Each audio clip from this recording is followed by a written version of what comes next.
예, PPT 띄워주실까요?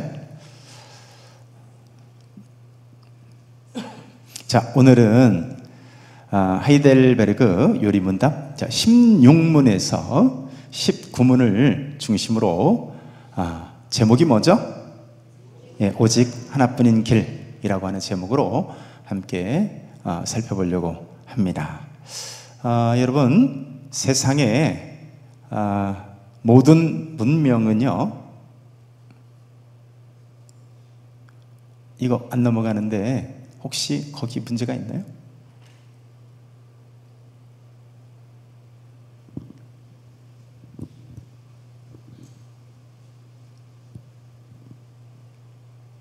넘어가네요. 네, 넘어갑니다. 수고하셨습니다, 목사님. 역시 영성인 분이라 가까이 오니까 확 넘어가죠. 여러분, 그래서 세상에 모든 이 문명이라고 하는 것은 따지고 보면 다리를 통해 연결된다고 말할 수가 있습니다. 이 다리라고 하는 것은요, 뭐 단순히 강을 건너고 뭐 이 정도가 아니라 그러니까 다리는 강을 건너고 계곡을 건너고 하는 이런 어떤 하나의 물리적 통로라고 말할 수가 있겠죠. 근데 좀 넓게 보면 동시에 단절된 문화를 연결하는 기능을 합니다. 뭐가요? 다리가, 단절된 문화가 이 다리를 통해서 소통이 되고 연결된다, 그 얘기예요. 그래서 이 다리, 브릿지라고 하는 것은 하나의 소통의 상징이라고 말할 수도 있겠죠. 근데 이 다리가요, 가끔 가다가 무너지는 예도 있습니다. 우리나라에 가장 참담한 다리가 무너진 게 뭐죠? 성수대교라고 하는 다리가 무너져가지고, 그러니까 이 다리가 그렇게 천문학적인 돈을 들이고 엄청난 최첨단 시설로 만들었음에도 불구하고 이게 끊어질 때가 있다는 거예요. 또 뭐 자연재해로 끊어질 수도 있고 전쟁 같은 어떤 인간적인 이런 파괴적인 어떤 행위에 의해서 종종 다리가 끊어지기도 합니다. 자, 그러면 다리가 끊어지게 되면요, 소위 단절이라는 것을 경험하게 되는 거예요. 자, 단절되면 어떻게 될까요? 건널 수 없는 간격이 생기고 이로 인해서 큰 사회적 혼란이 발생하는 거죠. 자, 우리나라 6.25 때, 그때도 다리가 한번 끊어진 적이 있었는데, 그때는 6.25가 일어나면서 북한군이 물밀듯이 밀려오니까 어쩔 수 없이 한강철교를 파괴해가지고 탱크가 못 지나오도록 이렇게 끊은 적이 있었습니다. 그때 건너가지 못한 사람은 엄청난 절망을 경험해야만 했던 것이죠. 그래서 이제 실제로 인류 역사 속에서 어떤 이런 비극들이 굉장히 이런 결국에는 단절에서 오는 것고, 그로 인한 어떤 간격에서 오는 거라고 말할 수가 있겠습니다. 가족 간에 불화가 일어났다. 결국에는요, 이런 어떤 소통되지 않는 단절에서 오는 거예요. 6.25 전쟁이 왜 일어났을까요? 단절된 이런 끊어짐에서 6.25 전쟁이 일어났다고 볼 수가 있겠죠. 지금 우리 이재명 정부가 북한을 향해서 굉장히 유화책을 많이 쓰고 어떻게든 대화의 채널을 열려고 노력을 하는데, 북한이 들어줍니까? 안 들어줍니까? 일체 안 들어주고 있죠. 그냥 완전히 무시하고 있잖아요. 그러니까 이렇게 단절이 끊어지고 이런 간격이 발생하면 거기에는 극복할 수 없는 갈등 같은 것이 존재한단 말이에요. 자, 그러나 이 모든 간격의, 이 간격의 근원에는, 자, 우리 눈에 보이지 않는 아주 근원적인 치명적인 단절이 있기 때문에 그렇습니다. 어떤 단절일까요?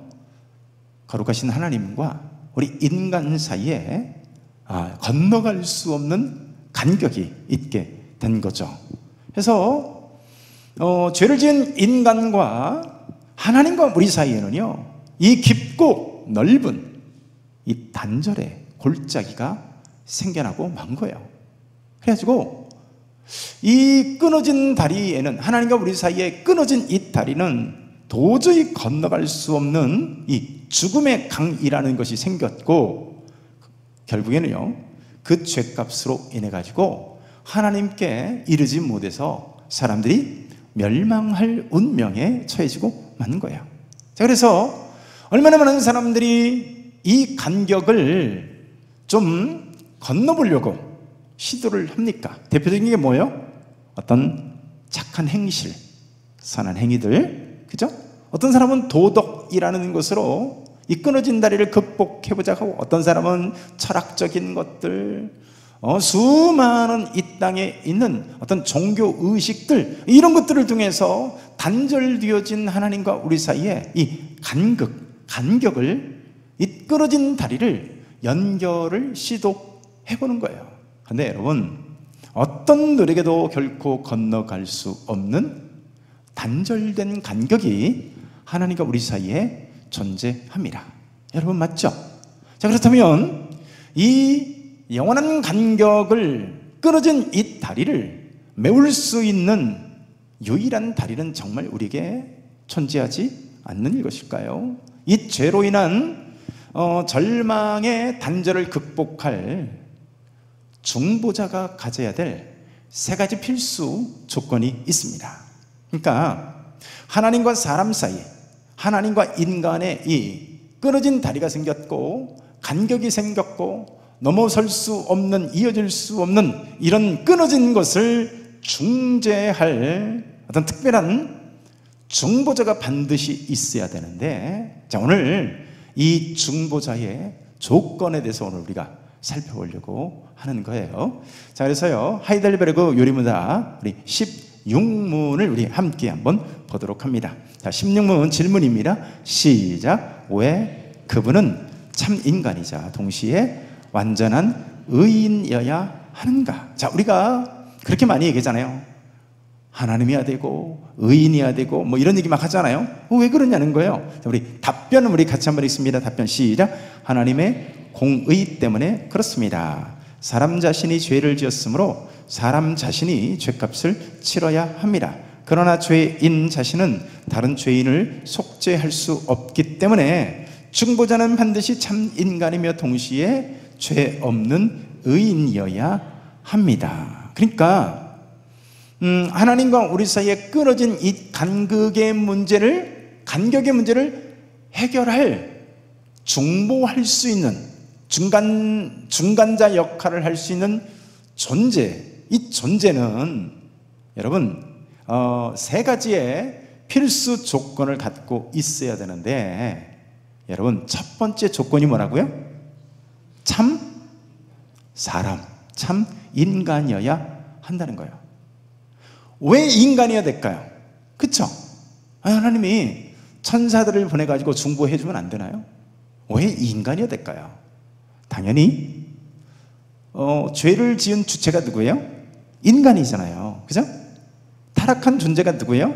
사람이잖아요. 그래서 사람이 죄를 지었기 때문에 그 사람의 이 끊어진 이 다리, 사람의 문제를 해결할 그 주체, 이 중보자의 주체는 반드시 사람일 수밖에 없다는 거예요. 여러분, 하나님이 분명히 경고하시고 금하셨지만 하나님이 언약을 깬 것이 아니라, 하나님이 변덕스러워서 하나님께서 딴 마음을 품은 것이 아니라 사람이 불순종했죠. 이처럼 하나님과 사람이 맺은 언약을요, 사람이 어기고 깬 것에 대한 이 대가를 결국 인간들이 죽음으로 갚아야 할 이 책임이 생긴 겁니다.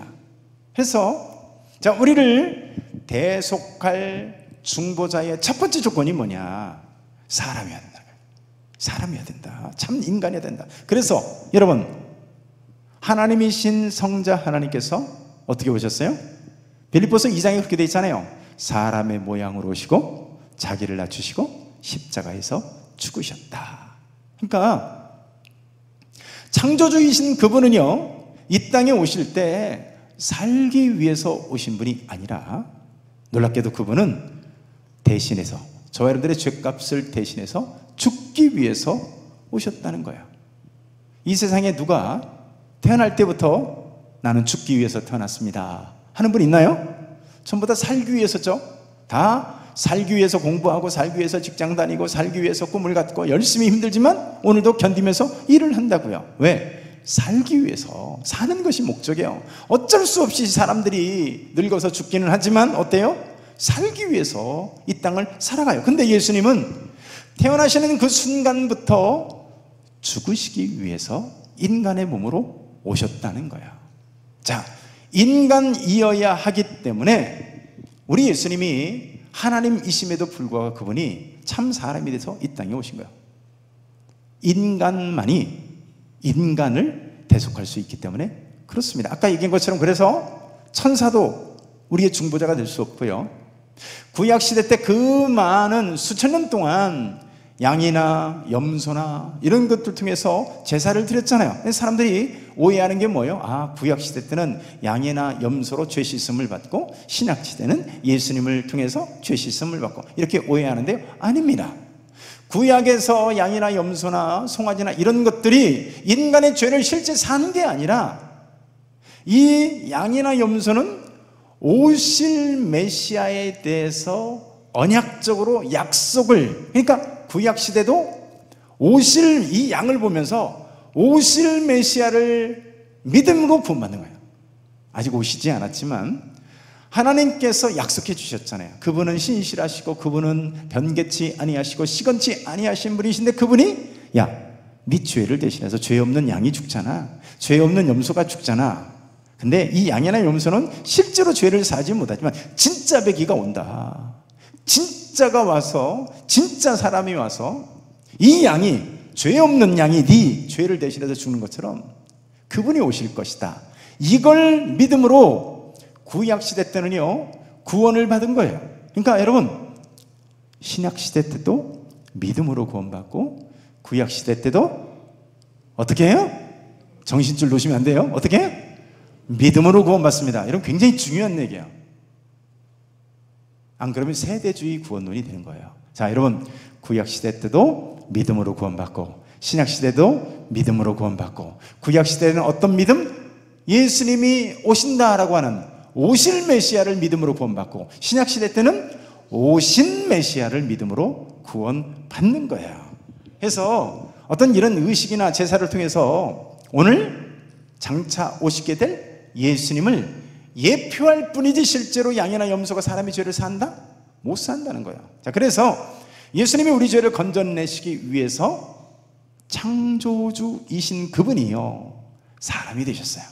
그래서 예수님이 그 복잡하게 사람으로 태어나시고 사람으로 살아나시고 때로는 배고프시고, 예수님 성경책 읽어보세요.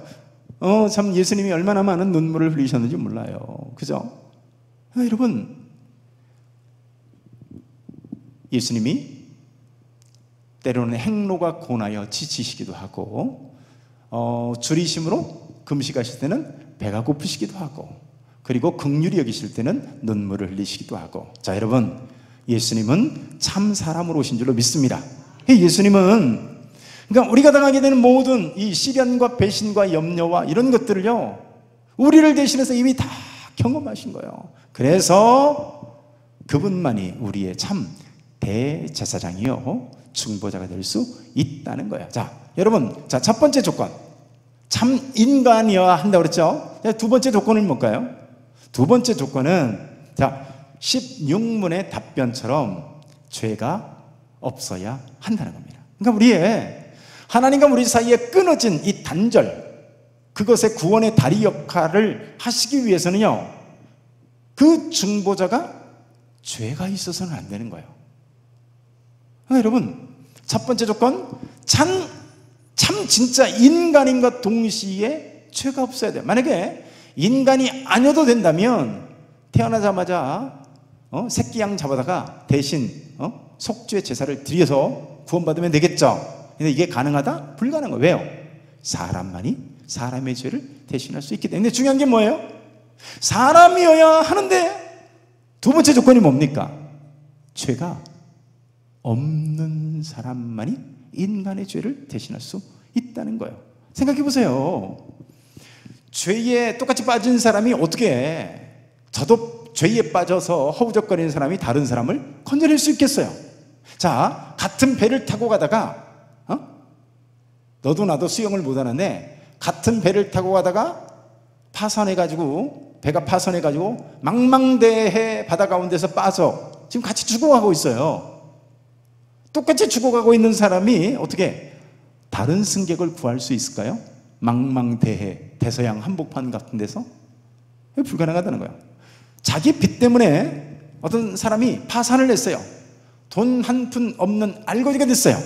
그 사람이 어떻게 남의 빚을 수억 되는 그 빚을 갚아줄 수가 있겠습니까?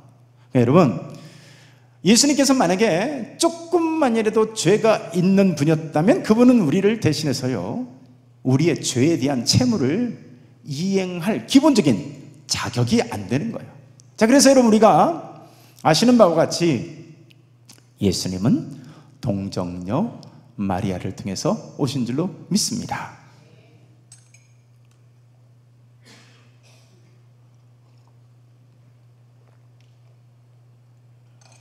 제가 설교하다가 웬만해서는 물을 안 마시는데 여러분들이 저를 막 노려보고 있어가지고 입이 바짝바짝 말려서 제가 오늘 물을 좀 마셨습니다. 자, 여러분, 사도신경에서 우리가 뭐라고 고백하죠? 성령으로 잉태하사 동정녀 마리아에게 나시고. 여러분 생각해 보세요. 되게 복잡하지 않나요? 아니, 하나님 뭘 그렇게 복잡하게 하시나? 하나님이 그냥 기침만만하시더니 자, 오늘 이 시간부터 죄 없다, 인간의 모든 죄 사해주고 끝 하면 되잖아요. 근데 뭐 그렇게 복잡하게 성령으로 잉태하고 동정녀 마리아에게 나시고 뭐 그러냐고요? 왜 이렇게 복잡한 과정을 겪어서 태어나야 하나요? 생각해 보면요, 만약에 예수님이 요셉과 마리아의 정상적인 자연적인 결혼 관계 속에서 만약에 왔다, 그러면 예수님은 요셉의 씨로 태어나는 거죠. 맞죠? 만일 그렇다면요, 예수님은 아담으로부터 흘러내려오는 이 죄의 유전을, 원죄에서 벗어날 수가 없는 거예요. 그래서 우리 예수님은 반드시 남자의 씨로 와서는 안 되는 거예요. 그래서 우리 예수님은 성령으로 잉태되셨던 것입니다. 뿐만 아니라 동정녀 탄생으로, 그러니까 처녀를 통해서 잉태되었다라고 하는, 그러니까 동정녀 탄생, 성령을 통한 잉태, 이런 모든 것들은 한마디로 무죄한 중보자를 위한 하나님의 어떤 장치, 디바이스 같은 거라고 할 수가 있겠습니다. 자, 또 한 가지 생각해 보면 뭐냐면, 자, 그러면 원죄만 없다고 해서 끝이냐? 예수님이, 그러니까 봐보세요, 요셉의 이 씨를 통해서 오지 않은, 그러면 여러분 원죄에서는 단절된 거겠죠. 그러면 여러분, 원죄만 끊어지면 예수님이 중보자의 자격이 있냐? 아니라는 거예요. 그래서 예수님은 자범죄도 짓지 않으신 분인데요. 자, 누가 이거를 증거하냐? 자, 예수님을 가장 가까운 데서 3년 이상을 함께 동고동락을 했던 가장 최측근인 베드로가 자, 뭐라고 얘기를 할까요? 우리 같이 한번 읽어볼까요? 제가 왜 나오나?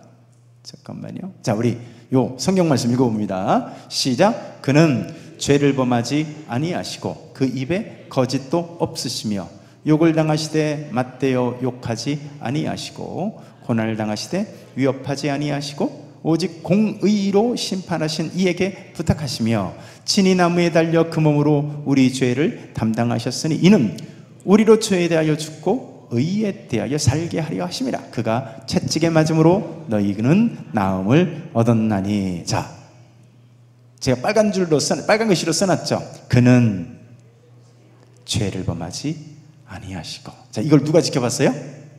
베드로가. 여러분, 예수님과 함께 있을 때 베드로는 얼마나 많은 실수를 합니까? 그죠? 자, 네, 3년 동안 예수님과 동고동락하면서 베드로가 지켜보니까 그 결론에 이른 거예요. 그는 죄를 범하지 아니하시고. 여러분, 그게 가능한 게 제가 몇 번 말씀드렸지만, 여러분, 우리와 아담의 근본적인 차이가 뭐예요? 저와 여러분들은요, 태어나는 순간부터 죄인으로 태어납니다. 원죄의 영향 아래 있기 때문에. 그러니까 죄인이니까 죄를 지을 수밖에 없어요. 한가할 수 없는 여러 우리의 연약함이 이미 전적 타락하고 전적 부패한 존재 가운데 있기 때문에 그런 거예요. 근데 여러분, 아담은 극복할 수 있는 충분한 힘과 여력이 있는 존재였어요. 자, 그래서 그때 설명할 때 제가 마약 가지고 얘기했잖아요. 제 코 밑에다 마약을 대고 흔들어도 제가 마약을 할까요, 안 할까요? 안 하죠. 제가 왜 합니까? 근데요, 이미 마약에 쩌든 중독자는 마약을 안 할 수가 없다. 죽는 한이 있어도 이 마약을 끊는 것이 없다. 불가능하다. 하나님 외에는 방법. 그러니까 마약하는 사람은요, 둘 중에 하나래요.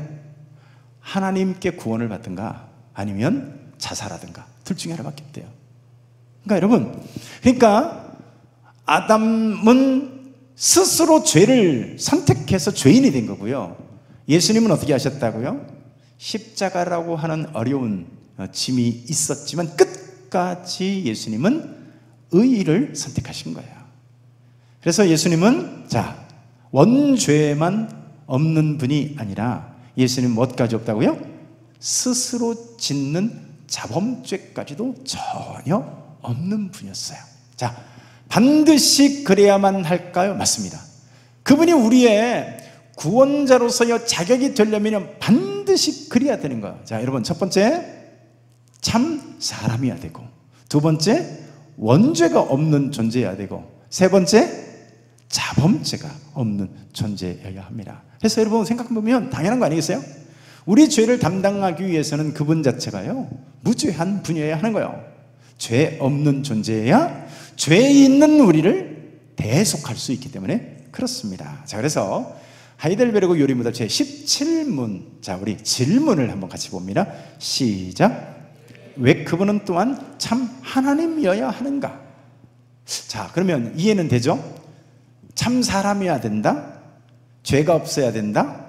이해가 되는데, 여러분도 중요한 게 뭐냐면 그분은 반드시 참 사람인가 동시에 참 하나님이어야만 한대요. 여러분, 이거 이해가 되세요?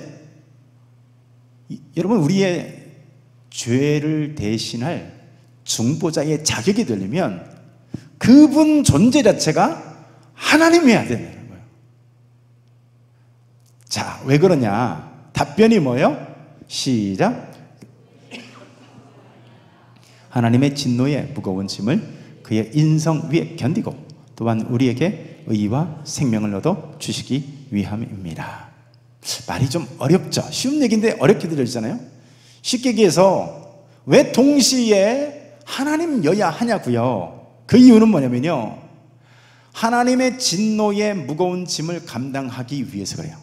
자, 여러분, 하나님의 진노를 감당하려면 이 하나님의 진노를 감당할 수 있는 그릇이어야 되죠. 여러분, 하나님의 진노를 능히 담당할 수 있는 사람은 이 세상에 존재하지 않습니다. 이것을 담당할 수 있는 사람도 존재하지 않고, 이것을 감당할 수 있는 양이나 염소 등 피조물도 역시 하나님의 진노를 감당할 존재가 없어요. 한마디로 하나님의 진노의 크기가 너무 크기 때문에 아무도 감당할 수가 없는 거예요. 그래서 여러분, 우리의 죄를 감당할 수 있는 자격, 그 여건이 되기 위해서는요, 그 진노의 무게를 감당할 수 있는 분이어야 되는데 그것은 하나님밖에 없다는 거예요. 자, 그래서 성경을 보면 예수님을 향해서 하나님이 친히 말씀하시죠. 이는 내 사랑하는 아들이요 내 기뻐하는 자다. 여러 번 그런 말씀하시죠. 자, 생각해 보세요. 하나님이 이는 내 사랑하는 아들이요 라고 말하는 것은 예수님이 하나님이라는 걸까요? 아니라는 걸까요? 아들이라는 것은 본질과 존재와 속성에 있어서 똑같다, 그 얘기예요. 제가 아들을 낳습니다. 김예준이라고 여러분 아시죠? 내가 사람 맞나요? 설마 사람으로 이해하지 않는 거예요? 사람이잖아요? 사람인 제가 제 아내를 통해서 아들을 낳았어요. 그러면 그 낳은 예준이는 사람일까요? 원숭일까요? 대답 잘 하셔야 됩니다. 사람 맞죠? 사람인 거예요. 좀 너무 죄송스럽고 유감스러운 그 비유인데, 자, 개가 새끼를 낳았어요. 얘는 사람일까요? 개일까요? 개가 새끼를 낳기는, 얘는 개죠. 원숭이가 새끼를 낳으면 얘는 존재와 속성과 본질에 있어서 원숭이인 거예요. 근데 하나님의 독생하신 분이다 라고 한다면, 이는 내 사랑하는 아들이 내 기뻐하는 자다라고 말했어요. 그러면 그 아들이신 예수님은 존재와 본질과 속성에 있어서 사람일까요? 하나님일까요? 근본은 하나님이신 거예요. 아멘. 아멘. 그렇습니다. 그래서 자, 그렇게 생각하면요, 성경이 이해가 갑니다. 자, 예수님이 무리를 걸으셨대요. 얼마 전에 킹 오브 킹스 봤나요? 킹 오브 킹스 봤어요?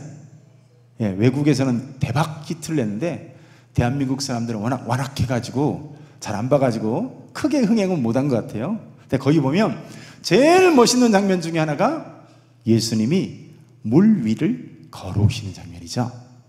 자, 사람들은 이런 것에서 못 믿겠대요. 야, 어떻게 사람이 물을 뻥도 세상에 정도껏 채야지 막 이렇게 얘기하죠. 자, 근데 생각해 보면 그분이 하나님이시라면, 그죠? 그분의 본질과 속성 자체가, 본질이 하나님이시라면 물 위를 걸으실 수 있는 것은 당연한 걸까요? 기적일까요?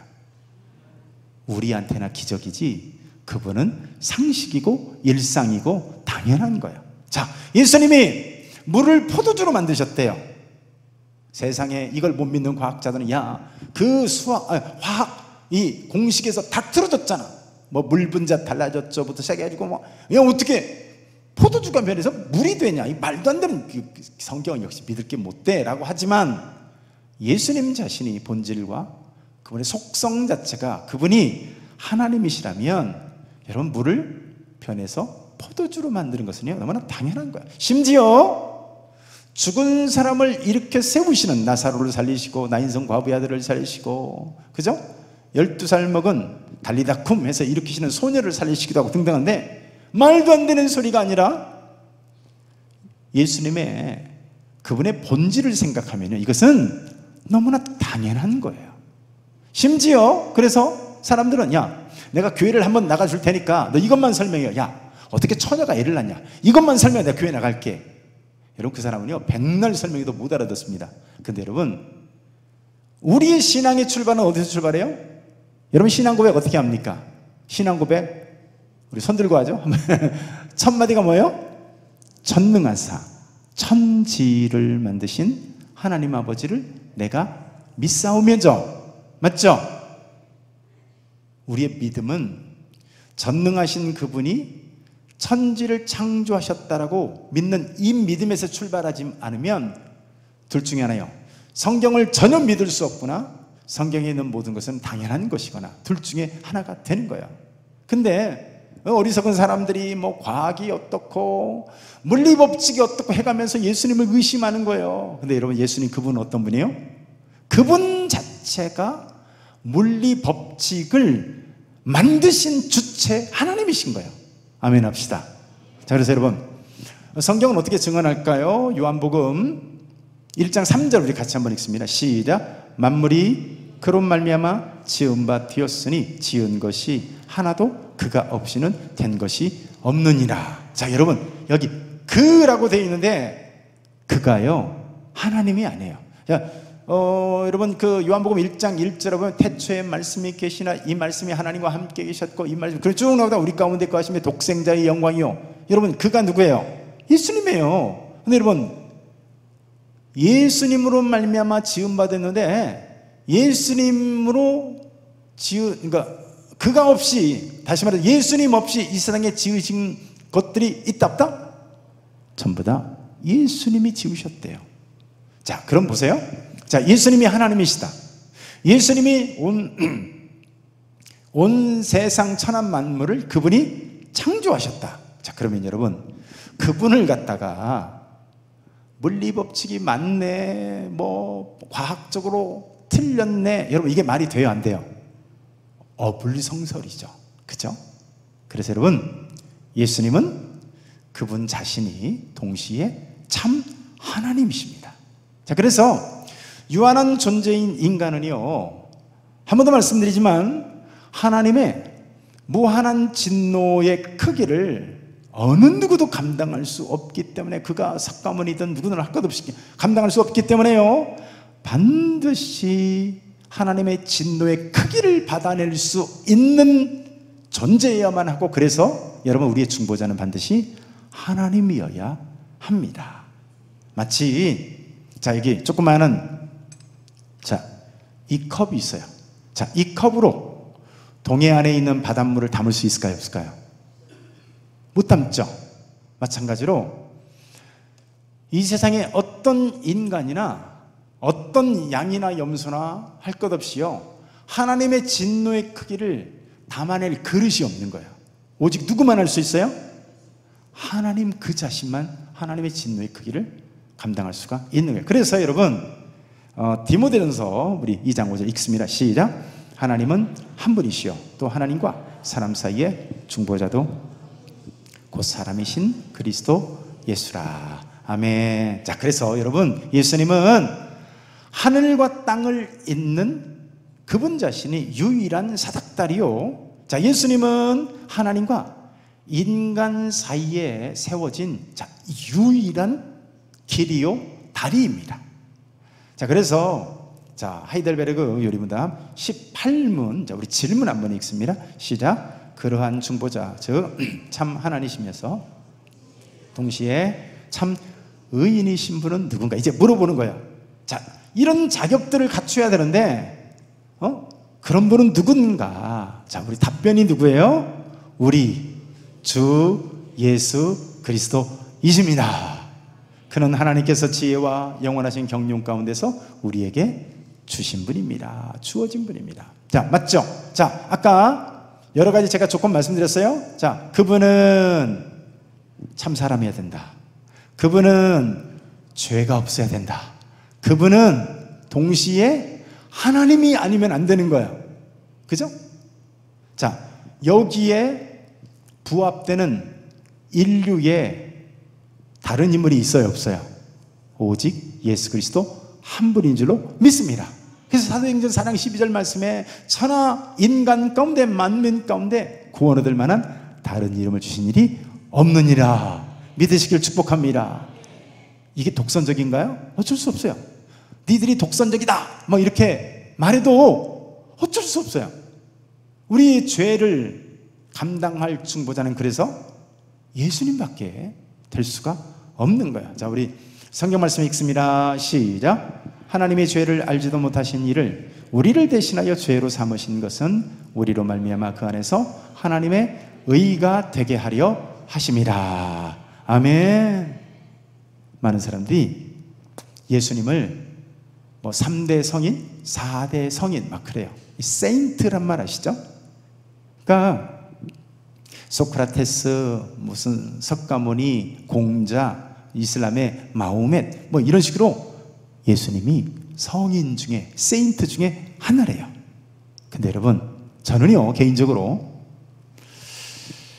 만약에 예수님을 존경할지는 모르겠지만 만약에 예수님이 그런 4대 성인 중에 한 분이다라고 한다면 저는 절대로 그분을 믿지 않습니다. 저는 절대로 예수님을 나의 주님으로 영접하지 않을 거예요. 내가 예수님을 믿는 이유가 뭘까요? 존경할 만해서가 아니라 나보다 조금 더 선한 삶을 살아서가 아니라 하나님과 나 사이를 연결할 그분이 유일한 중보자이시기 때문에 그렇습니다. 자, 왜 그럴까요? 자, 예수님만이 참 하나님 되시면서 동시에 참 인간으로 오셨고 동시에 유일한 무죄한 사람이시기 때문에 그렇습니다. 자, 이 조건에 부합한 존재가 있어요, 없어요? 천하 만민 가운데 있어요, 없어요? 사람이면서 동시에 하나님이시고 사람이면서 동시에 죄가 언제든 자범죄든 전혀 없으신 이런 존재가 있어요? 없어요. 그래서 하나님이 친히 준비한 어린 양인 거예요. 마치 이삭이 죽어야 될 그 자리를 아브라함은 준비할 수가 없었죠. 근데 여러분, 누가 준비하셨어요? 예, 아브라함의 믿음이 뭐예요? 하나님이 친히 준비하시리라. 그래서 여러분, 인간의 우리 죄를 대신할, 우리가 죽어야 될 그 자리에 대신할 이 양은요, 우리가 준비 못해요. 누가?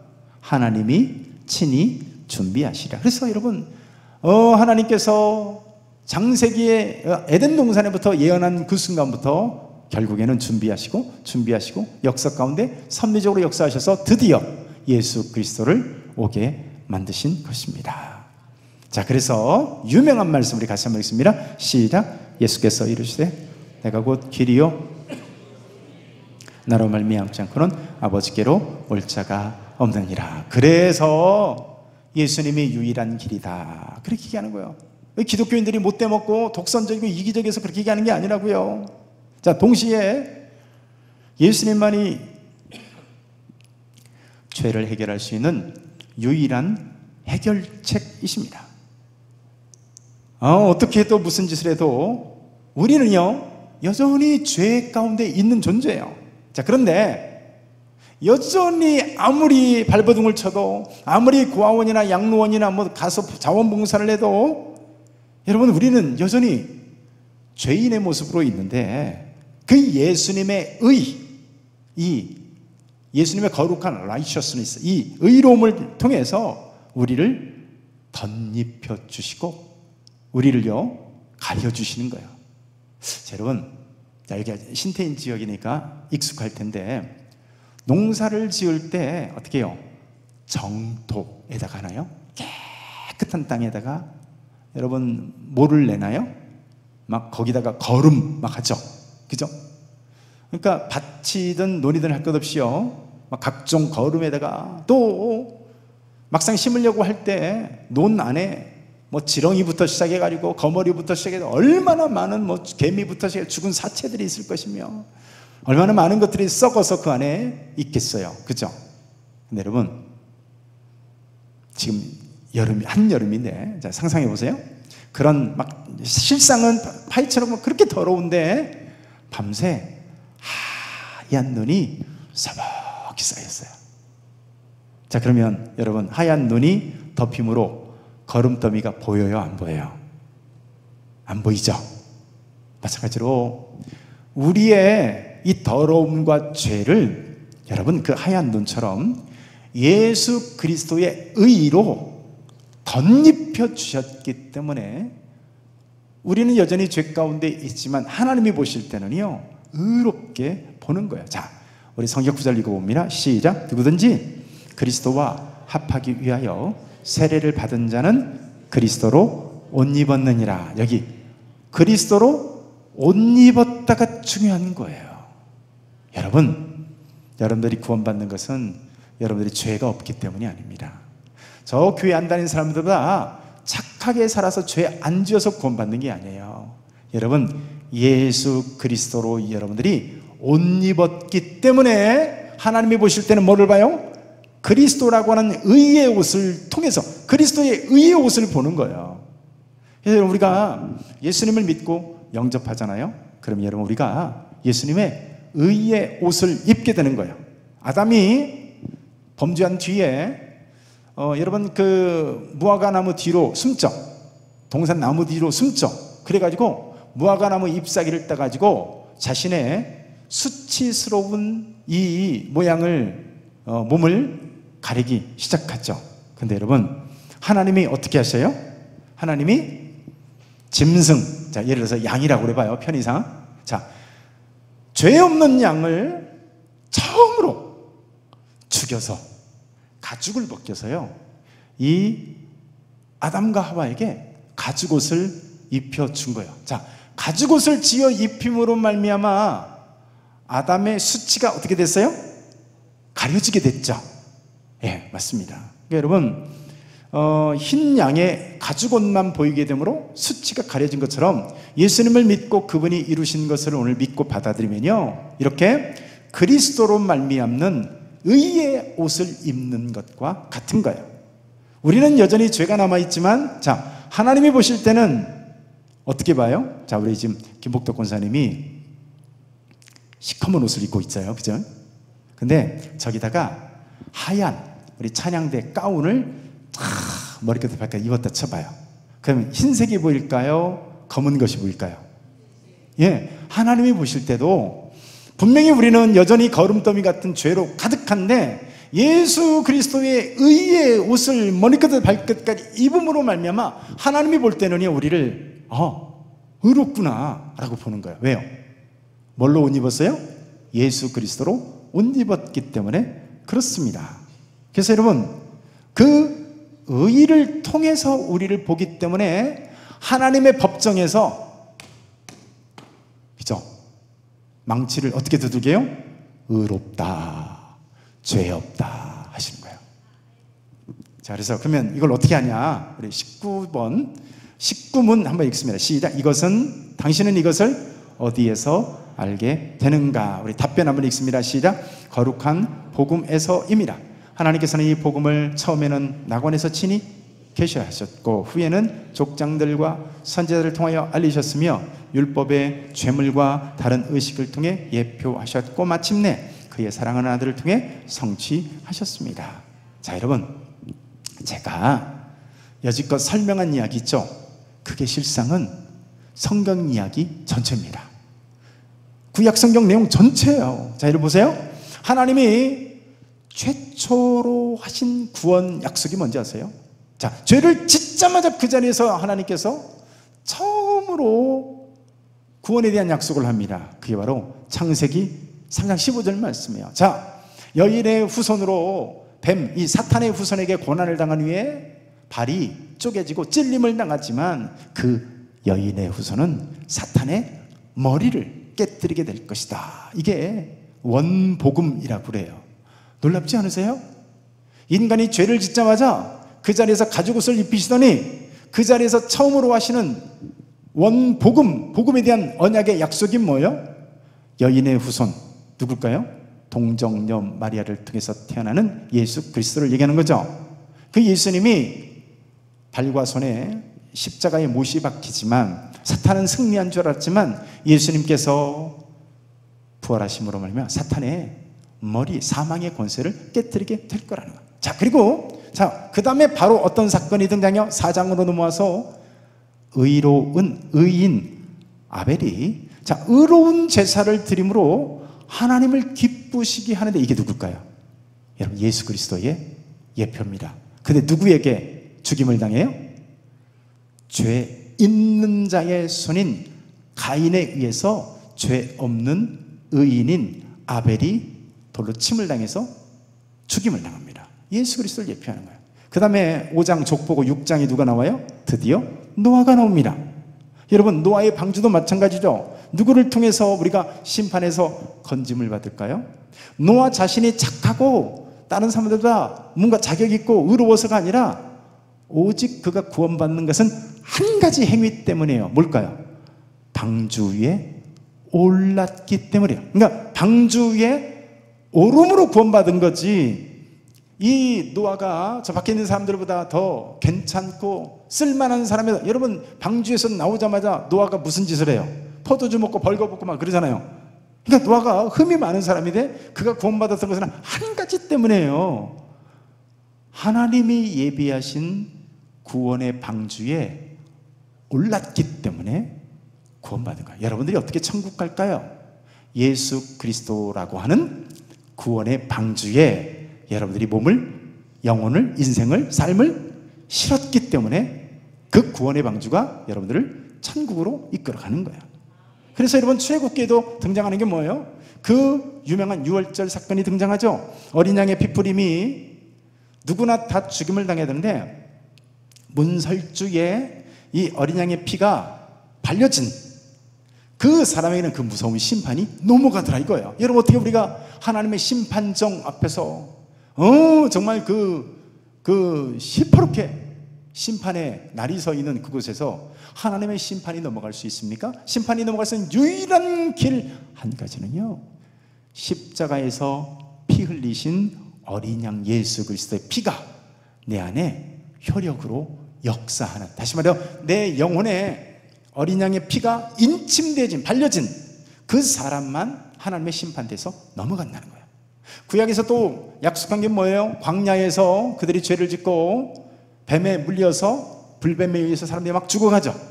그때 여러분, 하나님께서 제시하신 유일한 방법이 뭐예요? 모세야, 장대 끝에다가 구리로 만든 뱀, 놋뱀을 하나 만들어가지고, 야, 누구든지 뱀에 물렸잖아? 그러면 믿음으로 놋뱀을 쳐다보면 그 사람은 살 거야. 말이 돼요, 안 돼요? 아니, 그잖아요. 생각해 보세요. 뱀에 물렸어요? 독이 들어왔어요? 내 몸에 독이 퍼져서 지금 죽어가는데, 아니 그 가짜 놋으로 만든 그걸 찾아보면 산다고? 여러분, 하나님은 산대요. 여러분, 믿음으로 하나님의 약속을 믿고 그 구리뱀을 본 자마다 산 줄로 믿습니다. 그래서 예수님이 요한복음 3장에서 모세가 광야에서 놋뱀을 높이 든 것 같이 인자도 높이 들려야 하리니, 언제 들려요? 십자가에서 들리십니다. 그리고 여러분, 십자가에 달리신 예수님을 믿음으로 보는 자마다 살 줄로 믿습니다. 제가 그냥 군데군데 뛰어가면서 말했는데 구약 성경 전체가 그 얘기를 하는 거예요. 그러니까 성경은 오직 유일한 중보자가 예수님이시라고 분명하게 선언하고 있는 거예요. 자, 그러니까 우리 저 옆 동네에 있는 성모 마리아를 통해서 우리가 구원받을 수 있을까요, 없을까요? 마리아는 우리의 중보자가 될 수 없어요. 또 천주교에서 그렇게 많이 말하는 성인들, 이 세인트들 있잖아요. 거룩한 사람들이라고 하는 뭐 어거스틴, 아퀴나스부터, 여러분, 이런 사람들이 우리의 중보자가 될 수 있어, 없어요? 없다고요. 여러분, 너무나 반성경적인 이야기를 하고 있는 거예요. 자, 그래서 여러분, 예수님께서 마지막으로 남기셨던 말씀이 뭐예요? 다 이루었도다. 할렐루야. 드디어 예수님이 참 하나님이시고 참 사람이시고 죄가 없는, 그러니까 원죄부터 자범죄도 없는 분이시고, 그분이 다 이루었도다 하시고 십자가에서 죽으신 거예요. 자, 그때 무슨 일이 일어났어요? 성소 휘장이 쫙 하고 찢어지죠. 성소가 뭐예요? 성소는 하나님이 계신 곳이에요. 하나님이 계신 그곳에 휘장이 막혀져 있는 것처럼 인간은 하나님께 갈 수 없는 단절이 생겼어요. 그런데 예수님이 드디어 십자가에서 찢기시고 죽으실 때, 운명하실 때 휘장이 어디서 찢어져요? 위에서부터 아래로 쫙 찢으니까, 여러분, 누가 길을 냈다는 거예요? 하나님이 길을 냈다, 이 얘기죠. 드디어 하나님께로 갈 수 있는 길이 열린 줄로 믿습니다. 내가 곧 길이요 진리요 생명인 거예요. 자, 그래서 유일한 십자가의 길이 완성되었으니까, 자, 여러분, 그리고 어떻게 살아야 돼요? 오직 우리도 이제 예수님이 걸으셨던 십자가의 그 길을 걷고 그 길을 전하는 복음 전도자의 사명을 살아야 되겠죠.